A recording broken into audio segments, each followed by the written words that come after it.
មេឃទីក្រុងភ្នំពេញនារាត្រីនោះងងឹតស្លុប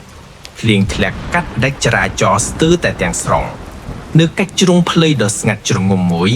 សាកសពពាក់កណ្ដាលរស់ពាក់កណ្ដាលស្លាប់របស់នារីវ័យក្មេងម្នាក់ឈ្មោះស្រីលក្ខកំពុងដេកដង្ហើមចង្រិតក្នុងធ្លុកឈាមបន្ទាប់ពីរថយន្តទំនើបមួយគ្រឿងបានបុកនាងហើយបើករថគេចមកស្រីលក្ខជានារីកំព្រាតស៊ូរស់នៅម្នាក់ឯងតាំងពីតូច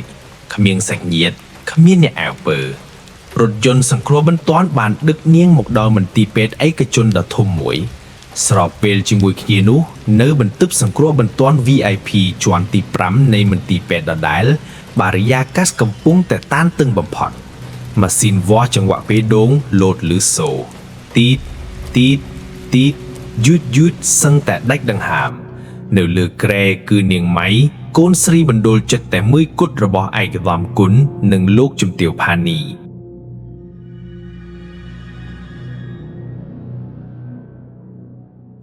នាងម៉ៃមានជំងឺខ្សោយបេះដូងដំណាត់កាលចុងក្រោយ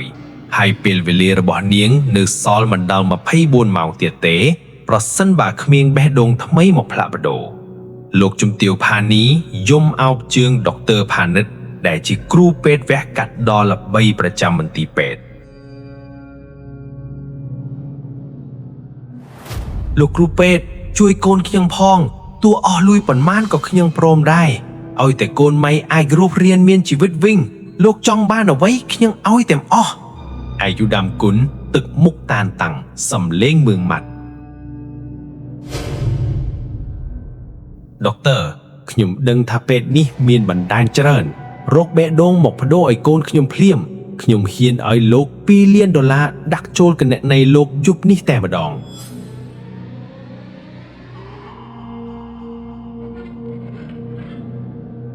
ដុកទ័រផានិតជាមនុស្សលោភលន់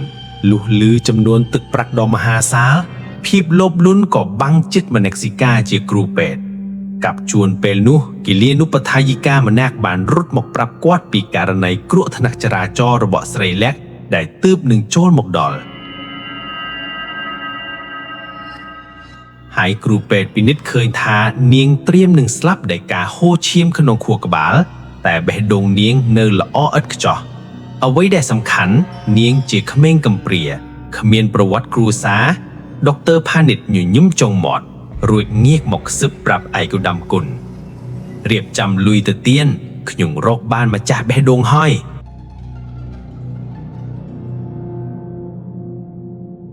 តែរឿងនេះត្រូវលាក់កំបាំងបំផុតម៉ោង2រំលងអតិរ័តបន្ទប់វះកាត់ដ៏ត្រជាក់ស្រែបត្រូវបានបិទទ្វារជិតឈឹង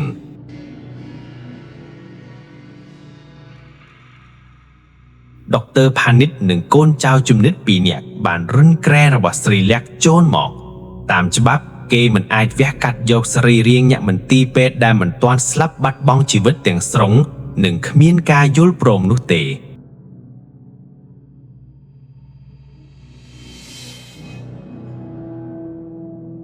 តែដុកទ័រផានិតមិនខ្វល់ឡើយខណៈពេលដែលកំបិតវះកាត់កំពុងតែរៀបចំមុខកាត់ទៅលើដើមទ្រូងរបស់ស្រីលក្ខស្រាប់តែភ្នែកដែលបិទជិតឈឹងរបស់នាងបានបើកឡើងបន្តិចនាងមិនអាចកម្រើខ្លួនបានដោយសារអតិពន្ធថ្នាំសណ្ដំតែទឹកភ្នែកមួយដំណក់បានស្រក់ចុះពីកន្ទុយភ្នែកនាងដឹងខ្លួនថានាងកំពុងតែត្រូវគេសម្លាប់ទាំងរស់ដើម្បីយកបេះដូងដុកទ័រផានិតដៃញើបន្តិចតែសង្កត់ចិត្តកុំមិនទោសខ្លួនឯងនាងក្រួយជីវិតនាងមិនមានតម្លៃស្មើនឹងជីវិតតូនអ្នកមានទេទើឲ្យបានសុខចោះឆ្វាត់កំបិតវះកាត់អាចជ្រើទៅក្នុងដើមទ្រូងស្រីលក្ខដាច់ខ្យល់ស្លាប់ភ្លាមទាំងភ្នែកនើយបើកសម្លឹកកំហឹងមិនព្រមបិទចង្វាក់បេះដូងនៅលើម៉ាស៊ីនលោតខ្សែត្រង់ភ្លាមបេះដូងដែលនៅលោតតាក់ត្រូវបានដកចេញពីទ្រូងស្រីលក្ខរួចយកទៅដាក់ក្នុងទ្រូងរបស់នាងម៉ៃយ៉ាងជោគជ័យ3ថ្ងៃក្រោយមកនាងម៉ៃបានដឹងខ្លួនឡើងវិញដោយអភូតហេតុឯកឧត្តមគុណនិងលោកជំទាវផានីសប្បាយចិត្តរកអ្វីប្រៀបធៀបពុំអាច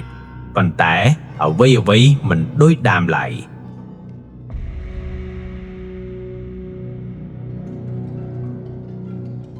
យប់មួយនៅពេលដែលនាងម៉ៃកំពុងសម្រាកក្នុងបន្ទប់ពេទ្យតែម្នាក់ឯង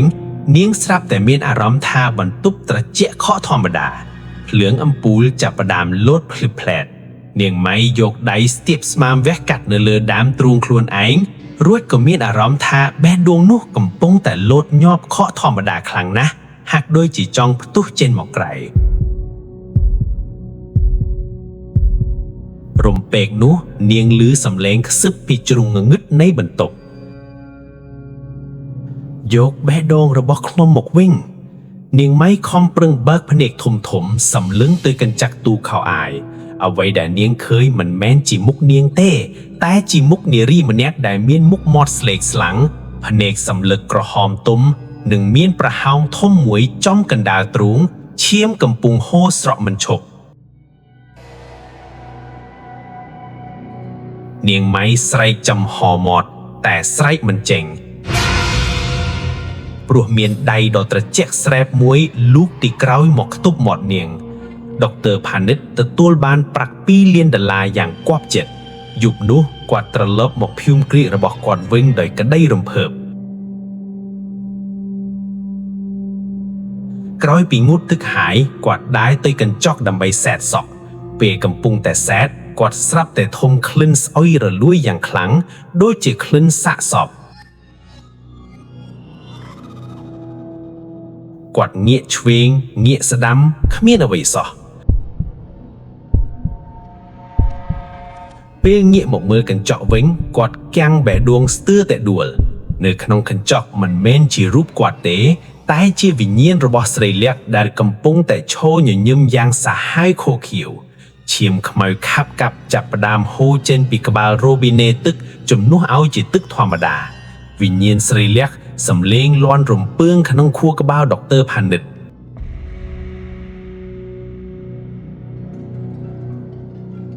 លុយនេះទិញជីវិតឯងមិនបានទេអាពេតិរឆានឯងឆក់យកបេះដូងឯង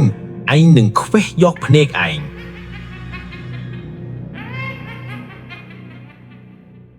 ភ្លើងក្នុងបន្ទប់ទឹកដាច់ហាំងងងឹតសូនសឹងដុកទ័រផានិតស្រែកឡូឡារត់រកទ្វារតែទ្វារត្រូវបានចាក់សោពីខាងក្រៅយ៉ាងជិតនៅក្នុងភាពងងឹតគាត់មានអារម្មណ៍ថាមានក្រញាក់ដៃវែងស្រួតកំពុងតែឆ្កូតជញ្ជាំងផ្ទះឮសូរខ្វាដើរតម្រង់មករកគាត់យឺតតែមិនដល់ភ្នែកនាង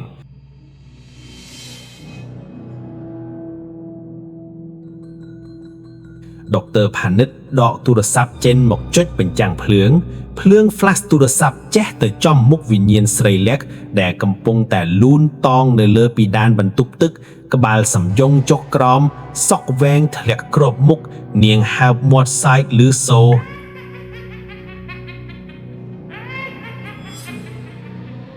រួចស្ទុះទម្លាក់ខ្លួនមកសង្កត់ពីលើដុកទ័រផានិតតែម្ដងសំឡេងស្រែកយ៉ាងឈឺចាប់របស់ដុកទ័រផានិតបន្លឺឡើងរួចក៏ស្ងាត់ឈឹងទៅវិញព្រឹកព្រលឹមស្រាងពន្លឺព្រះអាទិត្យមិនតាន់ទាំងបានចេះចូលពេញភូមិគ្រាករបស់ដុកទ័រផានិតផងសំឡេងស្រែកយ៉ាងរន្ធត់របស់អ្នកបម្រើស្រីម្នាក់បានបន្លឺឡើងយ៉ាងត្រហឹងអើងកង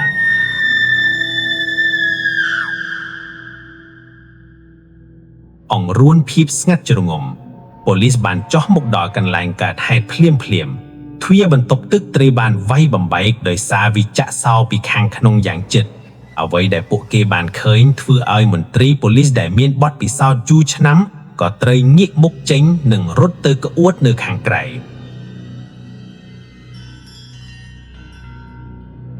សាកសពរបស់ដុកទ័រផានិតអង្គុយគួយខ្លួននៅជ្រុងបន្ទប់ទឹកក្នុងសភាពគួរឲ្យខ្លាចបំផុត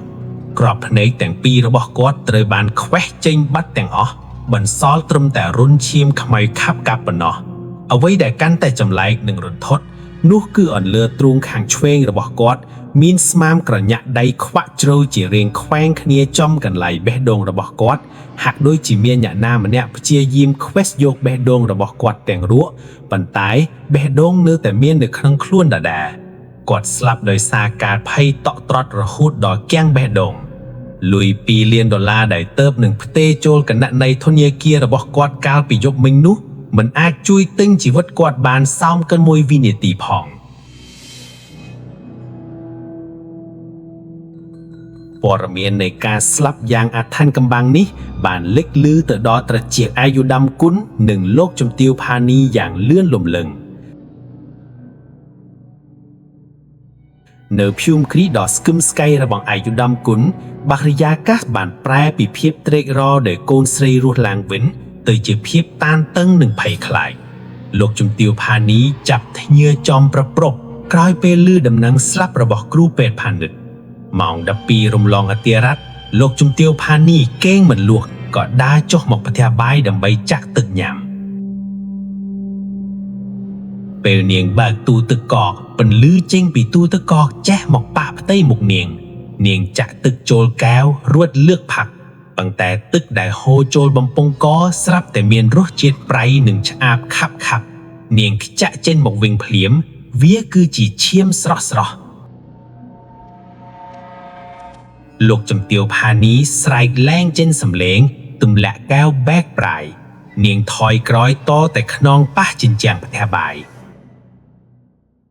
រំពេកនោះពន្លឺអំពូលក្នុងផ្ទះបាយចាប់ផ្ដើមលោតភ្លឹបភ្លែត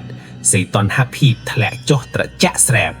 ចេញពីក្នុងស្រមោលងងឹតក្បែរទូទឹកកកដំណក់ឈាមស្រក់ចេញពីលើពីដានតិចលោកជំទាវងើបមុខលើងមើលឃើញវិញ្ញាណស្រីលាក់កំពុងតែវាតងពីដានដោយខ្សត់ពីងពីងក្បាលសំយងចុះក្រោមភ្នែកក្រហមឆ្អៅសម្លឹងមកលោកជំទាវវិញ្ញាណស្រីលាក់សំលេងខ្សឹបដ៏ស្រួចនិងត្រជាក់ឯងទិញបេះដូងអញសប្បាយចិត្តណាស់មែនទេបេះដូងអញឈាមអញកំពុងហូរក្នុងខ្លួនកូនអញមកយករបស់អញវិញស្រីលាក់ទម្លាក់ខ្លួនចុះមកឈរចំពីមុខលោកជំទាវ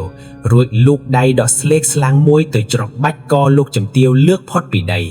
លោកជំទាវរើប្រមាស់ភ្នែកឡើងស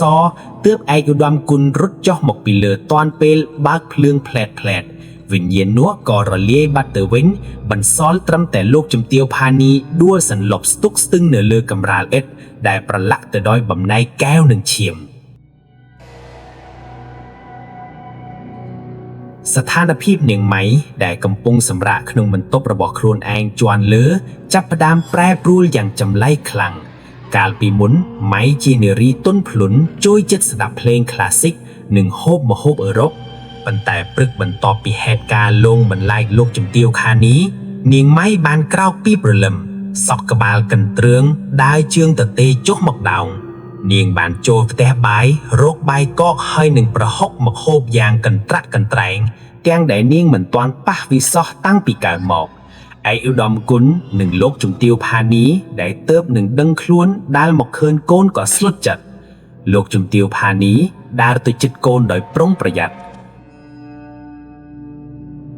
ម៉ៃកូនកំពុងធ្វើអីនឹងកូនរបស់នឹងញ៉ាំមិនកាយទេកូននាងម៉ៃឈប់ទំជាងាកមកសម្លឹងម្ដាយដោយកែវភ្នែករឹងកំព្រឹសមិនមែនជាកែវភ្នែកម៉ៃទេវាគឺជាសំឡេងរើរនិងពោពេញទៅដោយកំហឹងម៉ៃក្រោកឈរឡើងយកដៃចំអល់មុខឯកឧត្តមគុណរួចសើចចំអោចយ៉ាងចម្លែកខ្លាំងនាងម៉ៃវិញ្ញាណស្រីលាក់ចូលសន្ធិដ្ឋហាពួកឯងគិតថាយកលួយបិទបាំងមេឃចិត្តមែនទេពួកឯងបញ្ជាឲ្យពេទ្យអាទ្រូងឯងទាំងរស់យកបេះដូងឯងមកដាក់ក្នុងខ្លួនកូនឯងឥឡូវបើឯងមិនអាចត្រឡប់ទៅរាងកាយដើមវិញបានទេឯងនឹងយករាងកាយកូនឯងនេះហើយកូនឯងត្រូវតែសងបំណុលឈាមនេះនិយាយចប់នាងម៉ៃទាញកាំបិតប៉ាំងតាវទៅលើជ្រញ់កាន់យ៉ាងជាប់នៅក្នុងដៃរួចដើរតម្រង់ទៅរកឪពុកម្ដាយរបស់ខ្លួនដោយស្មាមញញឹមដ៏សាហាវខូខៀវឯកឧត្តមគុណទាញប្រពន្ធមកពាំងពីក្រោយរួចស្រែកហៅអង្គរកៈឲ្យចូលមកជួយបន្ទាន់អង្គរកៈម៉ាតធំ3នាក់បានស្ទុះរត់ចូលមកតាមការស្រែកហៅរបស់ឯកឧត្តមគុណដើម្បីចាប់ទាញនាងម៉ៃកុំឲ្យធ្វើបាបឪពុកម្ដាយប៉ុន្តែគ្រាន់តែអង្គរកៈម្នាក់លូកដៃទៅចាប់ស្មារបស់នាងម៉ៃដែលត្រូវវិញ្ញាណស្រីលាក់សន្ធិដ្ឋ បានក្រវីដៃត្រឡប់មកវិញដោយកម្លាំងមហាសាលទះកំភ្លៀងអង្គរកៈនោះឲ្យខ្ទាតប៉ាងទៅបោកនឹងទូកញ្ចក់បែកខ្ចាយសន្លប់ធំភ្លាមអង្គរកៈពីរអ្នកទៀតភ័យញាស់ជាងមិនហ៊ានចូលចិត្តដោយអស់ជំរឿឯកឧត្តមគុណបានបញ្ជាឲ្យគេយកសំណាញ់មកគ្របចាប់នាងរួចចងភ្ជាប់នឹងកៅអីឈើនៅកណ្ដាលបន្ទប់ទទួលភ្ញៀវគាត់បានទូរស័ព្ទជាបន្ទាន់ហើយគ្រូច័ន្ទដែលជាគ្រូវេទមន្តខ្មៅដ៏ល្បីល្បាញប្រចាំតំបន់ឲ្យមកជួយសង្គ្រោះពេលគ្រូច័ន្ទមកដល់គាត់បានរៀបចំរណ្ដាប់បាចអង្គសីមានិងយកខ្សែសីមាមកព័ទ្ធជុំវិញនាងម៉ៃ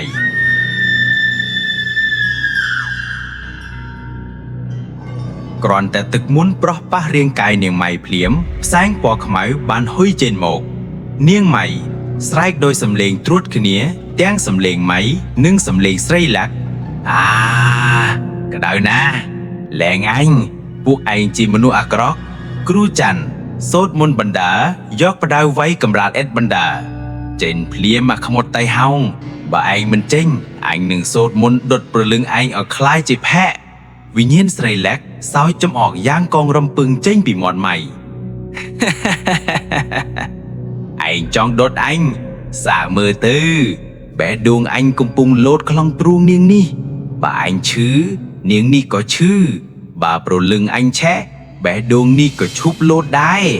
ពួកឯងចង់សម្លាប់កូនខ្លួនឯងម្ដងទៀតមែនទេលោកជំទាវផានីឮដូច្នោះក៏ស្ទុះទៅចាប់ដៃគ្រូច័ន្ទទាំងទឹកភ្នែកលោកគ្រូសូមប្រយ័ត្នផងកុំឲ្យប៉ះពាល់ដល់កូនម៉ៃរបស់ខ្ញុំខណៈដែលការតទល់វេទមន្តកំពុងតែតានតឹងស្រាប់តែមានពន្លឺភ្លើងពណ៌ខៀវនិងក្រហមចាំងផ្លេកពីក្រៅភូមិគ្រឹះលាយឡំនឹងសម្លេងស៊ីរ៉ែនរបស់រថយន្តប៉ូលីសជាច្រើនគ្រឿងប៉ូលីសប្រដាប់អាវុធបានទម្លុះទ្វាររបងឈរមកតាមពិតទៅក្រោយពេលប៉ូលីសស៊ើបអង្កេតករណីឃាតកម្មលើដុកទ័រផានិតពួកគេបានរកឃើញទូរស័ព្ទខ្សែសម្ងាត់មួយរបស់គាត់ដែលមានផ្ទុកឯកសារផ្ទេរប្រាក់$2 លានពីគណនីឯកឧត្តមគុណនិងវីដេអូកាមេរ៉ាសុវត្ថិភាពលួចលាក់ក្នុងបន្ទប់វះកាត់ដែលដុកទ័ររូបនេះថតទុកសម្រាប់ធ្វើជាគំនាបចម្រិតទារប្រាក់ពីឯកឧត្តមគុណនៅថ្ងៃក្រោយវីដេអូនោះបានបង្ហាញយ៉ាងច្បាស់ពីទិដ្ឋភាពដែលគេទ្រូងស្រីលាក់ទាំងរោប៉ូលីសបានរត់ចូលមកដល់ក្នុងផ្ទះហើយភ្ញាក់ផ្អើលនឹងទិដ្ឋភាពដ៏រន្ធត់នៅចំពោះមុខរំពេកនោះវិញ្ញាណស្រីលាក់បានប្រើប្រាស់ថាមពលចុងក្រោយរបស់ខ្លួនបញ្ចេញជារូបភាពស្រមោលអណ្ដែតពេញបន្ទប់ទទួលភ្ញៀវបង្ហាញរូបភាពក្មេងស្រីម្នាក់កំពុងដេកហូរទឹកភ្នែកទាំងបើកភ្នែកនៅលើគ្រែពេទ្យពេលដែលកាំបិតកំពុងវះទ្រូងនាងមន្ត្រីប៉ូលីសនិយាយទាំងតក់ស្លុតឯអាបំគុណនិងលោកជំទាវផានីអ្នកទាំងពីរត្រូវបានចាប់ខ្លួនពីបទជួញដូរសេរីរាង្គកាយមនុស្សនិងសម្កប់គ្នាខ្លួនអំពើឃាតកម្មគិតទុកជាមុនឯអាបំគុណទម្លាក់ខ្លួនអង្គុយចុះផ្ទាល់ដីមុខស្លេកដោយសាកសពភាពអំនួតដែលធ្លាប់មានបានរលាយបាត់អស់ភាពតានតឹងនោះបានជៀនទៅដល់កម្រិតកំពូលដោយសារអំឡាយសីមារបស់គ្រូច័ន្ទនិងកំហឹងដ៏ខ្លាំងក្លារបស់វិញ្ញាណស្រីលាក់វាបានធ្វើឲ្យបេះដូងដែលបដូរចូលក្នុងខ្លួននាងម៉ៃនោះចាប់ផ្ដើមធ្វើទុករាងកាយម៉ៃបានបដិសេធបេះដូងនេះយ៉ាងកម្រោល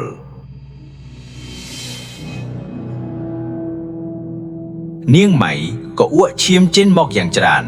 វិញ្ញាណរបស់ស្រីលាក់បានរុញច្រានចេញពីរាងកាយម៉ៃហើយឈរនៅក្បែរនោះក្នុងសភាពជាខ្មោចស្រីសក់វែងប្រឡាក់ឈាមប៉ុន្តែលើកនេះកែវភ្នែករបស់នាងហាក់មានភាពស្ងប់ស្ងាត់ជាងមុនបន្តិចហើយព្រោះការពិតបានលើត្រដាងនាងម៉ៃដែលដឹងខ្លួនវិញក្នុងដង្ហើមចុងក្រោយបានសម្លឹងមើលទៅស្រមោលវិញ្ញាណរបស់ស្រីលាក់ហើយយំទាំងហូរឈាមតាមមាត់នាងម៉ៃសំលេងខ្សោៗដង្ហើមចង្រិតខ្ញុំសុំទោសផងជំនួសប៉ាម៉ាក់ខ្ញុំមិនគួររស់ដោយយកជីវិតអ្នកទេនិយាយចប់ម៉ៃក៏បិទភ្នែកដាច់ខ្យល់ស្លាប់នៅលើកៅអីនោះទៅ